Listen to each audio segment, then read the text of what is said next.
So in the last lecture हमने क्या discuss किया था। हमारा जो चैप्टर चल रहा है वो है फर्स्ट फार्मर का। ठीक है, हम महाराष्ट्र बोर्ड के 11th स्टैंडर्ड का जो हिस्ट्री पढ़ रहे हैं उसमें हमारा जो चैप्टर चल रहा है वो है फर्स्ट फार्मर्स। मतलब कि जब पहली बार पूरी दुनिया में कहाँ पर कॉन्टिनेंट के कौन कौन से क्षेत्र में पहली बार लोगों ने खेती करना शुरू किया उस कॉन्टेस्ट में पढ़ेंगे। एंड वर्ल्ड के कॉन्टेस्ट में ये होगी बातें, और हमारी इंडिया के कॉन्टेस्ट में पढ़ेंगे कि इंडिया में सबसे पहली बार कहाँ पर खेती और किन लोगों ने शुरू की, कौन से क्षेत्र में। तो लास्ट लेक्चर में हमने लेक्चर फर्स्ट में जो हमने देख लिया था कि कुछ बेसिक बातें हमने देखा था कि हमें इन दो चीज़ों को पढ़ने के लिए, हिस्ट्री को प्रॉपरली अंडरस्टैंड करने के लिए हमें किस चीज़ की ज़रूरत है। एक तो होती है वर्ल्ड मैप, जो मैं बात करूँ तो एक होती है हमारी वर्ल्ड मैप, एंड दूसरी बात करूँ तो हमें इंडिया की मैप यानी इंडियन मैप। तो लास्ट टाइम मैंने आप लोगों को वर्ल्ड मैप और इंडिया का मैप दोनों बना करके बताया था।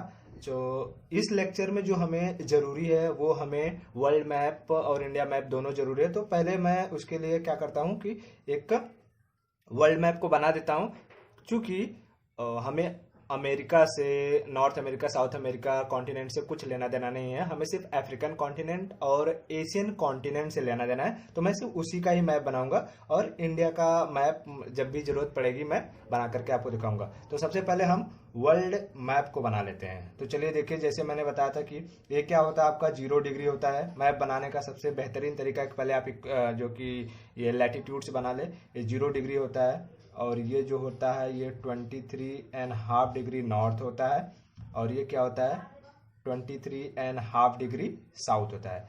तो अफ्रीकन कॉन्टिनेंट को बनाने के लिए मैंने क्या बोला था कि अफ्रीका जो है 23.5 डिग्री नॉर्थ से लेकर के 23.5 डिग्री साउथ तक लाइज करता है। और उसको बनाने के लिए सबसे बेहतरीन तरीके, पहले आप ये बनाएं, फिर इसको थोड़ा ऊपर ले जाएं और यहाँ ऐसे टेढ़ा करके थोड़ा यहाँ ऐसे कर दीजिए। फिर यहाँ पर लीजिए थोड़ा नीचे। देखिए, मैं बार बार आपको बोल रहा हूँ बच्चों कि मैप जो है, वर्ल्ड मैप बनाना आपको आना चाहिए। कला का जो है कि अपनी बेहतरीन प्रदर्शन करें अगर आपको हिस्ट्री प्रॉपरली समझनी है। तो मैंने ये भी बताया था कि अगर हिस्ट्री प्रॉपर अच्छे से समझनी है तो पहले आप ज्योग्राफी को पढ़ लीजिए, क्योंकि ज्योग्राफी में आपको ये सारे मैप की प्रैक्टिस बहुत अच्छे तरीके से होती है। सो ये हमारा अफ्रीका हो गया, और हम बनाएंगे यहाँ पे एशिया वाला। तो ये हमारा प्यारा भारत, और फिर ये जो रहेंगे हमारे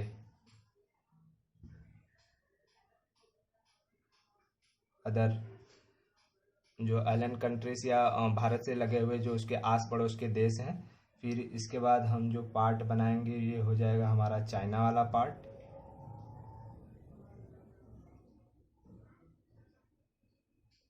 और फिर ये रसिया का हम पार्ट बनाएंगे।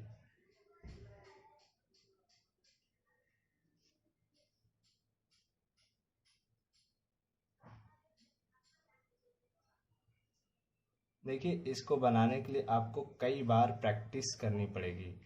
बिना प्रैक्टिस आप ये मैप जो है बना नहीं पाएंगे। So you need to do practice. Okay, और हम थोड़ा सा यूरोप का भी पार्ट बना लेते हैं ताकि आज इससे आपको और क्लियरिटी मिले कि कौन सा कॉन्टिनेंट, मैं किस किस देशों की बात करूंगा यहाँ पे। सो चलिए इसको भी देख लेते हैं।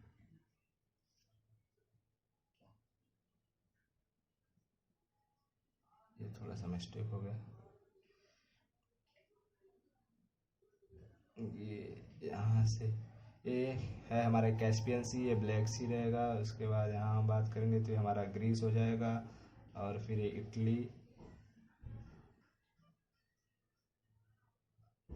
देखिए हिस्ट्री में जो है यूरोप का सबसे बड़ा इम्पोर्टेंट है, तो आपको ये बनाने आना चाहिए, आपको सीखना ही पड़ेगा। बाल्टिक सी की हम बात करते हैं, और ये हमारे स्कैंडिनेवियन कंट्रीज वगैरह आ जाते हैं, ठीक है। और ये हमारा यहाँ पे क्या होता है, इंग्लैंड। तो ये पार्ट हो गया, ये हमारा क्या हो गया, देखिए ये हमारा अफ्रीका हो गया, ये हमारा हो गया एशिया का, और ये होगा हमारा यूरोप, ठीक है। अभी हमें इसमें नेमिंग करनी है, तो कुछ कुछ प्लेस जो रहेंगे मैं उसमें आपको बताऊंगा कि कौन से प्लेस पे कौन से रिवर के किनारे और कौन सी जो सिविलाइजेशन का विकास हुआ। तो फर्स्ट फार्मर में स्टार्ट करने से पहले मैं थोड़ी सी कुछ बेसिक चीज़ों के बारे में बता दूं कि इसका इंट्रोडक्शन शुरू करते हैं, लाइक कि इस फर्स्ट फार्मर में हम टोटल पढ़ने क्या वाले हैं। तो इसमें देखो टोटल 6 चीज़ें पढ़ेंगे हम, 6 से 7 चीज़ें पढ़ेंगे। पहले तो हम थोड़ी सी बेसिक अंडरस्टैंडिंग करेंगे, बेसिक इंट्रोडक्शन, थोड़ी सी बेसिक इंट्रोडक्शन करेंगे। दूसरी बात करेंगे कि रिवर वैली सिविलाइजेशंस के बारे में पढ़ेंगे। मैं एक एक चीज समझाऊंगा आपको। रिवर वैली सिविलाइजेशन आप नोट डाउन करते रहिए। तीसरी बात जो हम पढ़ेंगे, अब देखिए रिवर वैली सिविलाइजेशन का मतलब क्या है कि जितने भी सिविलाइजेशन का विकास हुआ है वो सारे विकास कुछ नदियों के किनारे हुआ है। चाहे हम इजिप्ट की बात करेंगे, चाहे हम मेसोपोटामिया की बात करेंगे, चाहे इंडियन सब कॉन्टिनेंट की बात करेंगे, या चाहे हम चाइना की बात करेंगे, तो किसी न किसी रिवर के किनारे ही हुआ है। तो उन सब के बारे में हम देखेंगे कि कौन से रिवर के किनारे इसमें क्या क्या चीजें आती है। फर्दर ये हमें 4 भाग में डिवाइड करनी है, वो हम बाद में देखेंगे। इसके बाद क्या करेंगे, जब ये रिवर वैली सिविलाइजेशन पढ़ लेंगे, रिवर वैली सिविलाइजेशन के बाद आता है कि जब लोग रुकेंगे एक जगह तो क्या करेंगे, बिगिनिंग ऑफ कल्टीवेशन शुरू हो जाएगा।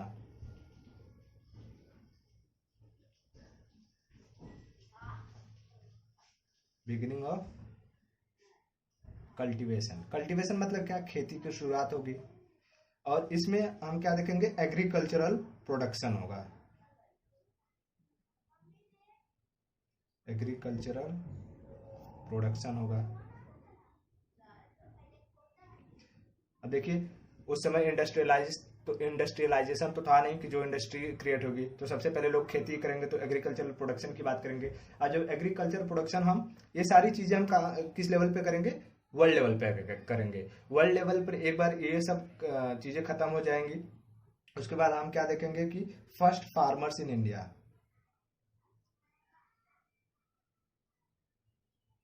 फर्स्ट फार्मर्स इन इंडिया, कि इंडिया में सबसे पहली बार फार्मर कहाँ पर हुए, उनकी क्या पोजीशन थी, उन्होंने क्या उगाया, कौन से क्षेत्र में आए। उसके बाद हम देखेंगे 5वीं बात जो देखेंगे, अभी फर्स्ट फार्मर इंडिया में अगर आए तो ये लोग भी क्या करेंगे, इनका एग्रीकल्चर करेंगे, तो एग्रीकल्चरल सेटलमेंट देखेंगे, एग्रीकल्चरल सेटलमेंट। एग्रीकल्चर सेटलमेंट का होता है कि जो खेती बस्तियां, मतलब कि कहाँ पर लोग जब खेती करने के लिए वो कहाँ पर रुके हैं। देखिए खेती करना है तो आपको कहीं ना कहीं रुकना पड़ेगा, बेसिक सी बात है कि आप ऐसे चलते चलते खेती नहीं कर सकते हैं। करेंगे तो उसको एक अलग प्रकार की झूम खेती बोला जाता है, जो कि इंसान कुछ कुछ समय के लिए एक जगह खेती करता है, फिर वहां की लैंड को छोड़ देता है, तो अलग बात हो जाती है। लेकिन जब हम एग्रीकल्चर सेटलमेंट की बात करते हैं, सेटलमेंट यानी क्या कि आप एक जगह रुक करके सेटल होंगे। जैसे हमने गांव में देखा है कि गांव में क्या होता है, हमारे जो भी खेत होते हैं उसके आसपास ही लोग रहते हैं, 1 किलोमीटर के एरिया में, आधे किलो 500 मीटर के एरिया में लोग रहते हैं, तो उसे बोलते हैं एग्रीकल्चर सेटलमेंट। अब एग्रीकल्चर सेटलमेंट हो रहा है तो भाई उसमें क्या देखेंगे हम कि उनका ऑर्गेनाइजेशन कैसा था। ऑर्गेनाइजेशन मतलब वो किस तरीके से ऑर्गेनाइज्ड थे, एंड एडमिनिस्ट्रेशन,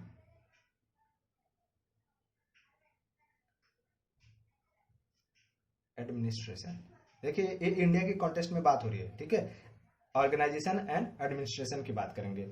उसके बाद जो छठवीं चीज रहेगी, हम क्या करेंगे, अब ये सब चीजें हो गई, लोग धीरे धीरे और समय स्पेंड करते हैं, एग्रीकल्चर सेटलमेंट हो जाता है, ऑर्गेनाइजेशन उसमें एडमिनिस्ट्रेशन हो जाता है, तो हम देखते हैं कि हमारा ट्रेड और ट्रांसपोर्ट, ये वर्ल्ड लेवल और जो कि इंडिया लेवल दोनों भी बात करेंगे, ट्रेड एंड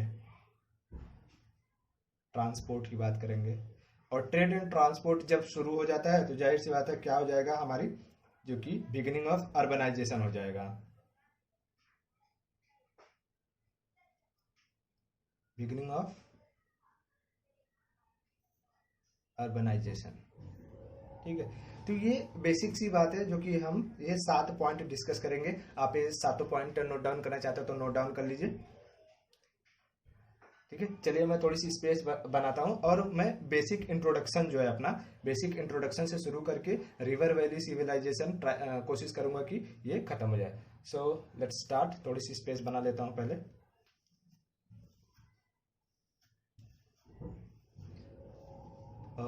आप लोग एक काम कीजिए कि आप तब तक की मैप बनाना सीख लीजिए। सबसे पहले ये वर्ल्ड मैप और इंडियन मैप को आप बनाना सीख लीजिए। ठीक है, ये बहुत इंपॉर्टेंट है अगर आपको हिस्ट्री प्रॉपरली अच्छे तरीके से समझनी है तो।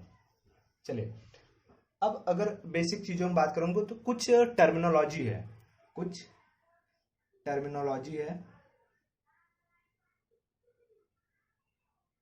जिसको आपको समझना पड़ेगा। अब वो टर्मिनोलॉजी क्या है कि जो मैं बीच बीच में इन चीजों को यूज करूंगा। ठीक है, इन चीजों को मैं बीच बीच में यूज करूंगा। तो टर्मिनोलॉजी क्या क्या है, जैसे कि अगर बात करूं कि सबसे पहले जो मैंने ऑलरेडी लास्ट लेक्चर में, लेक्चर 1 में मैंने ऑलरेडी डिस्कस किया हुआ है, बट फिर भी यहाँ बात करता हूँ। जैसे कि मैं जब बात करूंगा कि पैलियोलिथिक, पैलियोलिथिक बात करूंगा, मिजोलिथिक, फिर बात करूंगा मैं नियोलिथिक। देखिए बार बार ये सारे वर्ड यूज होने वाले हैं। ठीक है, तो मैंने बताया था पैलियोलिथिक का मतलब क्या है, ओल्ड। हिंदी में बोले तो पाषाण, पूरा पाषाण काल होता है। मेसोलिथिक को अगर हिंदी में बात करें तो मध्य पाषाण काल होता है, और नियोलिथिक की बात करें तो नवी पाषाण काल होता है। देखो ये 2 वर्डों से मिलकर बना हुआ है, एक पैलियो और लिथिक। लिथिक का मतलब होता है स्टोन एज, स्टोन होता है बेसिकली। तो हम इसको लेमन भाषा में, नॉर्मल भाषा में क्या बोल सकते हैं, ओल्ड स्टोन एज। मतलब कि आज से कुछ 23-24 हजार साल पहले जो समय रहा होगा उसको ओल्ड स्टोन एज बोलेंगे। उसके बाद मेसोलिथिक का मतलब क्या होगा कि मिडल स्टोन एज, और नियोलिथिक का मतलब क्या होगा कि न्यू स्टोन एज।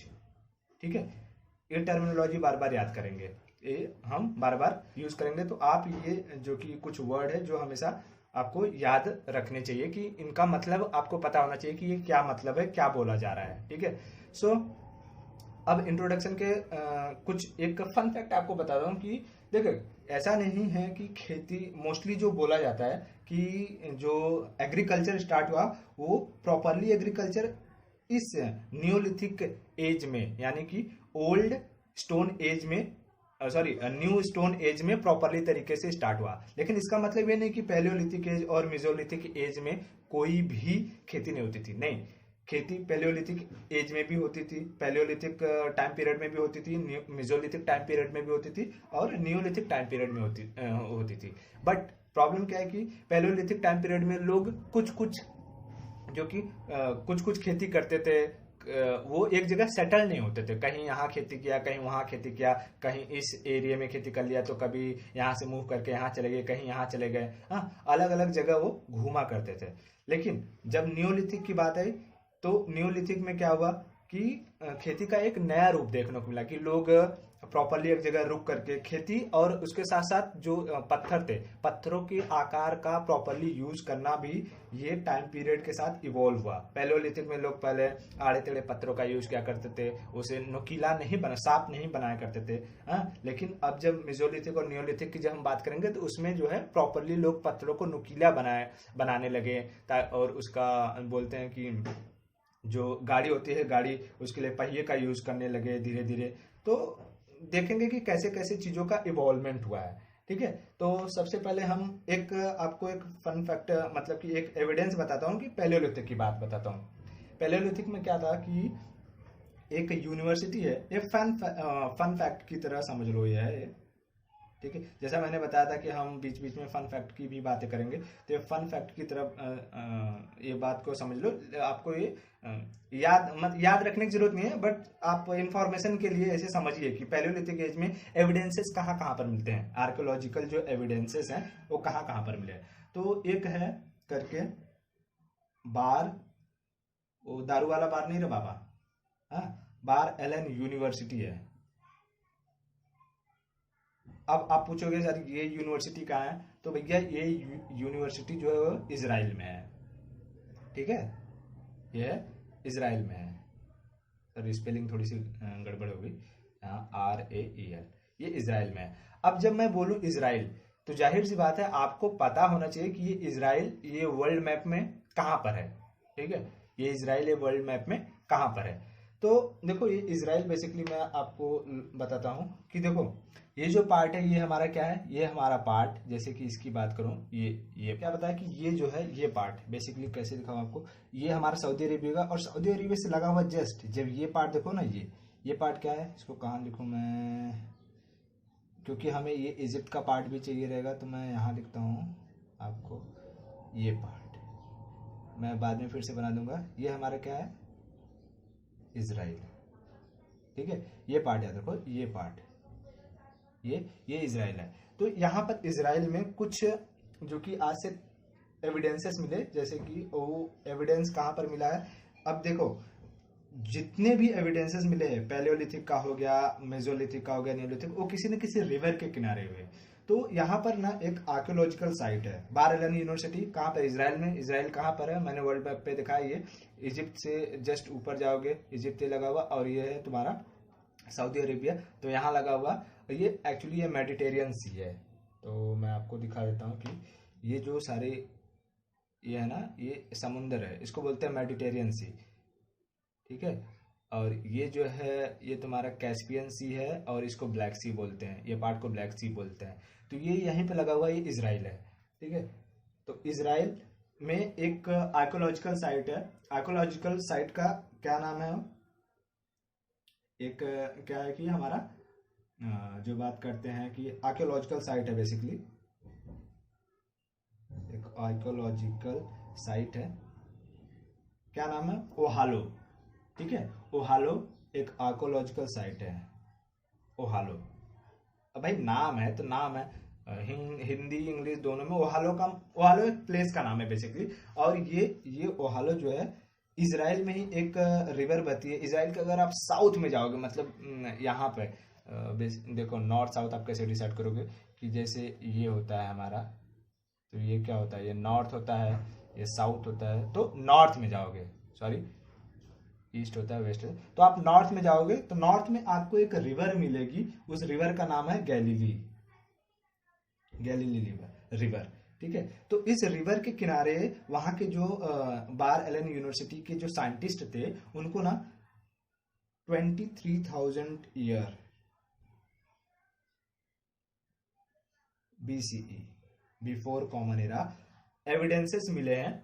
वो क्या रिप्रेजेंट करते हैं, पैलियोलिथिक एज को रिप्रेजेंट करते हैं।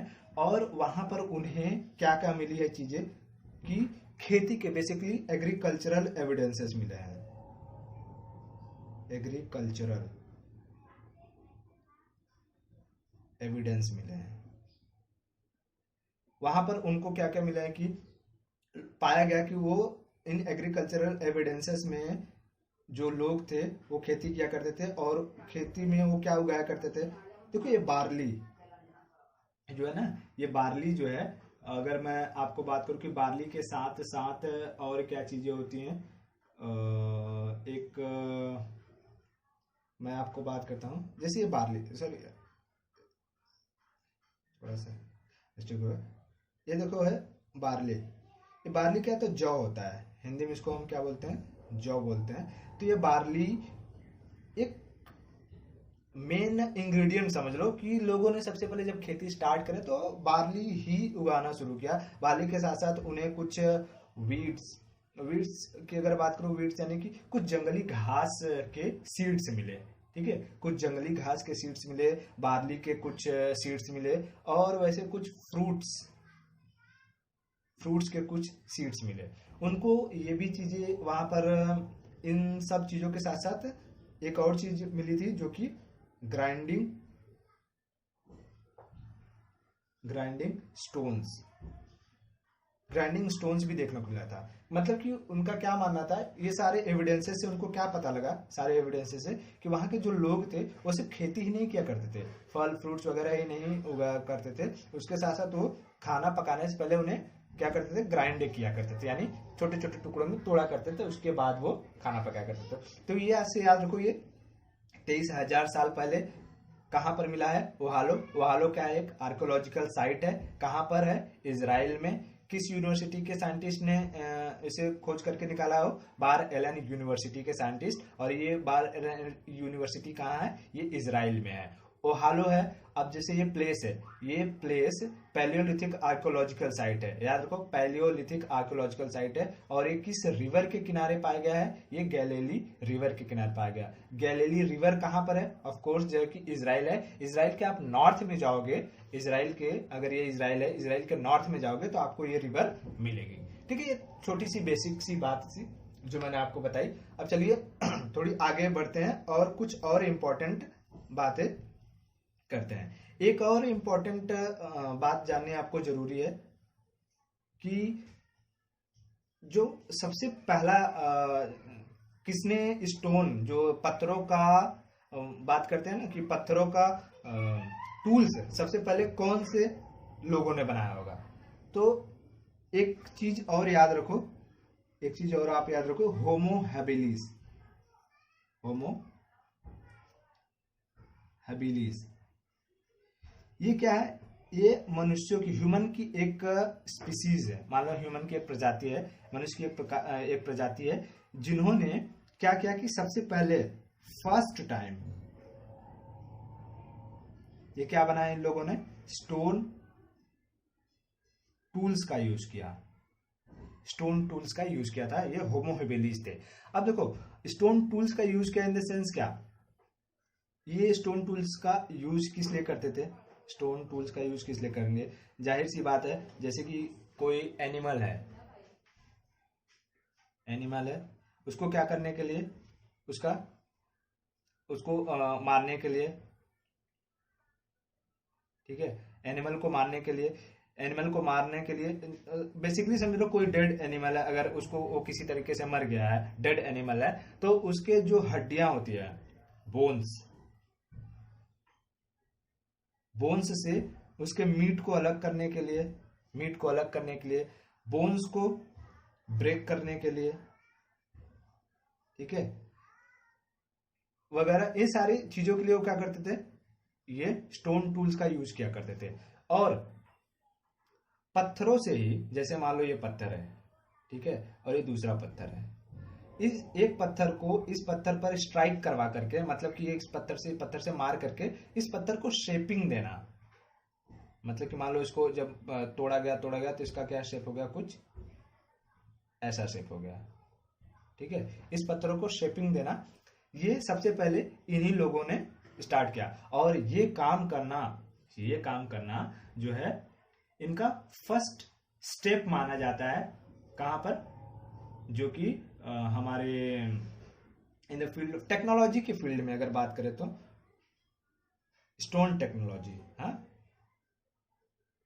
स्टोन टेक्नोलॉजी के फील्ड में पहला कदम माना जाता है। किसके बारे में हमने बात करी होमो हैबिलिस के बारे में। क्या क्या था, ये पहले इंसानों की प्रजातियां थी, कोई एक इंसान का नाम नहीं है, ठीक है, याद रखो, ये पहले इंसानों की प्रजातियां थी, होमो हैबिलिस, जिन्होंने फर्स्ट टाइम स्टोन टूल्स का यूज किया। और स्टोन टूल्स का यूज क्या करते थे, जो भी डेड एनिमल होते थे, उन डेड एनिमल्स के बोन्स को ब्रेक करने के लिए और उनसे मीट को अलग करने के लिए ये इन स्टोन टूल्स का यूज किया करते थे, बराबर।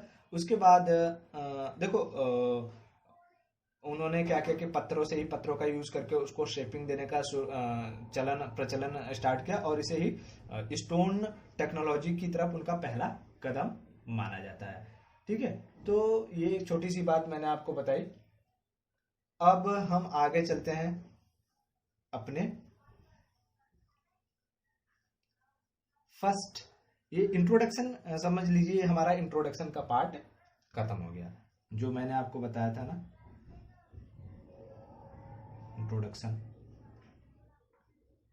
इंट्रोडक्शन का पार्ट हमारा खत्म हो गया। अब हम अपना दूसरे पार्ट की तरफ बढ़ेंगे, जो होता है हमारा रिवर वैली सिविलाइजेशन। ठीक है। अब देखो, रिवर वैली सिविलाइजेशन फर्दर हम इसको 4 भाग में डिवाइड करेंगे। रिवर वैली सिविलाइजेशन का मतलब होता है कि इंसानों की जो प्रजातियां थी उनका विकास नदियों के किनारे होता है। वो प्रजातियां जिनका विकास नदियों के किनारे हुआ, वो सोसाइटी जिनका विकास नदियों के किनारे हुआ। तो इसमें हम इस पूरे वर्ल्ड में 4 जगह के बारे में बात करेंगे। सबसे पहले हम बात करेंगे मेसोपोटामिया, जो कि हम सबसे पहले क्या बात करेंगे, मेसोपोटामिया की बात करेंगे। अब देखो, ये सब वर्ड भी समझना इंपॉर्टेंट है, मैं आपको एक एक वर्ड बताते रहूंगा। फिर दूसरा बात करेंगे कि इजिप्ट की बात करेंगे। फिर तीसरी हम जो बात करेंगे, इंडियन सब कॉन्टिनेंट की बात करेंगे, इंडियन सब कॉन्टिनेंट की बात करेंगे। और जो चौथी बात हम करेंगे, वो हम करेंगे चाइना की बात करेंगे। अब देखिए, ये जो भी चीजें हैं, ये अगर मैं जैसे बात करूं मेसोपोटामिया को डिस्कस करते समय जब मैं कई सारे कंट्रीज का नाम लूंगा, तो वर्ल्ड मैप पे वो कंट्रीज आपको दिखनी चाहिए। जब आपको वर्ल्ड मैप की जानकारी होगी तभी वो कंट्री आपको दिखेगी और आपको समझ में आएगा कि हाँ, मेसोपोटामिया बेसिकली है क्या। ठीक है, नहीं तो मैं वैसे कितना भी बताता रहूंगा, आपको ये चीजें समझ में नहीं आने वाली है। आपको अभी याद रहेगा, बाद में आप भूल जाएंगे, लेकिन एक बार फिगर के जरिए जैसे आप याद रखेंगे तो आपको पता चल जाएगा कि हाँ, ये सब चीजें कहाँ पर है। तो एक बार मैं आपको ये बता देता हूँ कि पहले तो छोटी सी चीज बता दूं, जैसे कि इजिप्ट। देखो, ये जो बी वाला पार्ट है, इजिप्ट हमारा जो ये एरिया है, ये इजिप्ट का पार्ट है। ठीक है, मेसोपोटामिया की बात करूंगा तो ये सारे एरिया को कवर करता है मेसोपोटामिया। ये जो एरिया है, ये सब यहाँ से ईरान, ये सारा एरिया मेसोपोटामिया कवर करता है, मैं बताऊंगा आपको। उसके बाद ये इंडियन सब कॉन्टिनेंट है, इंडियन सब कॉन्टिनेंट यानी इंडस रिवर के किनारे आएगा। और उसके बाद ये हमारा आएगा यहाँ पे आप सबका प्यारा जो है चाइना है। ठीक है, तो इन सब चीजों के हम बारे में डिस्कस करेंगे, बट वो सारी की सारी चीजें हम नेक्स्ट लेक्चर में करने वाले हैं। नहीं, क्योंकि अगर हम यहाँ स्टार्ट करेंगे तो ये लेक्चर बहुत बड़ा हो जाएगा और मजा नहीं आएगा, पूरा खत्म नहीं हो पाएगा। तो नेक्स्ट लेक्चर में हम रिवर वैली सिविलाइजेशन को पूरी तरीके से खत्म करेंगे, बात करेंगे कि मेसोपोटामिया क्या है, इजिप्ट के बारे में कुछ फन फैक्ट आपको बताऊंगा, इंडियन सब कॉन्टिनेंट में कौन से रिवर, इंडस रिवर के बारे में थोड़ी चीजें बताऊंगा आपको। और फिर चाइना में कौन से रिवर के किनारे उसका सिविलाइजेशन का इवॉल्व हुआ, उन लोगों ने कौन कौन से तरीके के क्रॉप्स उगाए, इन सब चीजों के बारे में हम डिस्कस अपने नेक्स्ट लेक्चर में करेंगे। सो चलिए इसको यहीं समाप्त करते हैं और नेक्स्ट लेक्चर में मिलते हैं।